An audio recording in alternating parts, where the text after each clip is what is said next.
Hi, my name is Steve Abel. I've been a coach for over 20 years. Most of that's been youth sports, but I even coached on the college level and have commissioned a sports league as well as done a lot of refereeing. I've got 5 basic points I want to cover with you that I think every coach needs to know.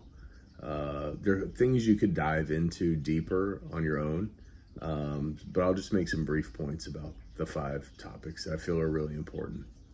The first is why. What is your why? Why do you coach? And if it doesn't include something along the lines of caring about the type of people that your athletes become, then I think you're missing the boat. Joe Ehrman wrote a book called Inside Out Coaching, and he was asked, "What's your team looking like this year?" And his answer was, "I don't know. I'll tell you in 20 years." He felt that he would know if he was a successful coach based on the type of people that his players would grow up to be. The second thing I think every coach needs to think about deeply is, why do you coach the way that you coach? And a lot of coaches, if you ask them that question, they'll say, "Well, I coach the way I coach because that's how I was coached." And while that worked for them, I think a really good coach coaches the way they do for some specific reasons. And one of those being that they've come to find that their way of coaching has been successful and works for a lot of their players, not just a few. The third point that I think every great coach needs to know is that great coaches are masters of communication. They communicate clearly and they communicate the why with passion. And not just like the large scale why, but even like the why behind certain drills. Like, why are we doing this drill? Why do we do this the way we do it? Why do we do things in the order that we do them?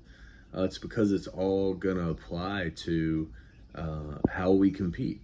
And we're trying to build athletes up in a certain way, in a certain direction, and in a process. And I think great coaches communicate that and reveal that to the athletes, because when the athlete understands that and they get that, they're going to give a better effort when they get why they're doing what they are doing. And so great coaches need to be great communicators. One of my favorite quotes about communication is that the biggest problem with communication is the illusion that it happened. A lot of times we just say something and we think, there, I said it, now they need to do it. But if you're a student at all of communication, you realize that good communication sometimes takes things being said in multiple ways before it's understood. And understanding is the point. You know, if your athlete doesn't get it, they're not going to be able to apply it. And so as a coach, it's up to you to communicate in a way until they get it. The fourth thing that's really important is character. I love the illustration that a team is like a 4-legged stool. One leg is coaching. One leg is skill or talent.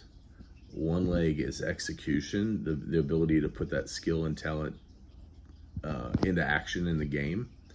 And then the fourth leg is character.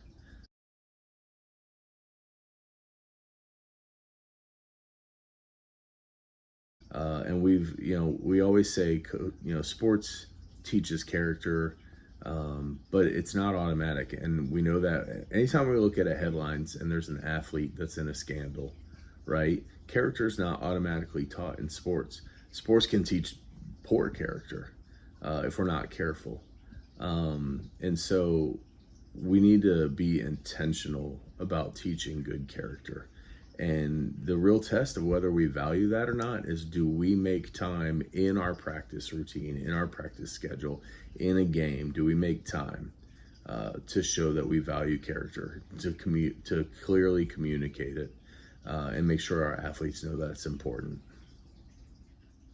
And the fifth point, the final point, is control. As a coach, you're going to have to come to grips with the fact that you cannot control everything. You work on the things you can control, but a great coach realizes they're not going to be able to control everything. and they have pretty good discernment for what those things are that they can and can't control. And then, we even get into the question of what should I control? What are things that I can delegate to my team, to my athletes, for them to be responsible for? And then, you just, at some point, you can't go out there and play the sport for them. They're going to have to do that themselves.